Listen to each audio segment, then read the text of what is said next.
అలా చెప్పుకుంటూ పోతే చాలా చెప్పుకోవచ్చు. ఎందుకంటే నేను గడిపిన క్షణాలు, ఆ అనుభవాలు అక్కడ వాళ్ళందరూ ఎవరో తెలియదు. ఆ క్షణంలో మంచిగా సైడ్ ఇవ్వండి అంటే సైడ్ ఇవ్వకపోవడం, లేదంటే కొంతమంది సైడ్ ఇవ్వడం.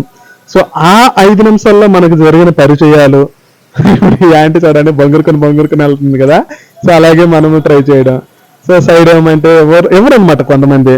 అలా ఒక ఆంటీ గుద్దేసి కింద పడిపోయింది ఆంటీ. సో అలాగా చాలా చాలా జరిగినాయి అనమాట. మీరైతే ఎప్పుడైనా ఒకసారి వెళ్ళండి. అరకు అనేది చాలా బాగుంటది. ఆ లోయలు కానీ, చాపరాయి వాటర్ ఫాల్ కానీ, నెక్స్ట్ ఆ లొకేషన్స్ అసలు ఒక మీరు వెళ్ళారు మినిమం అంటే ఒక 2 రోజులు టైం స్పెండ్ చేయండి. 2 రోజులు అయితే ఎక్కువ. ఒక రోజు అయితే అక్కడ ఉండిపోయినట్టు చూడండి. ఎందుకంటే మీరు ఇట్లా వెళ్తే టైం అవుతుంది కాబట్టి.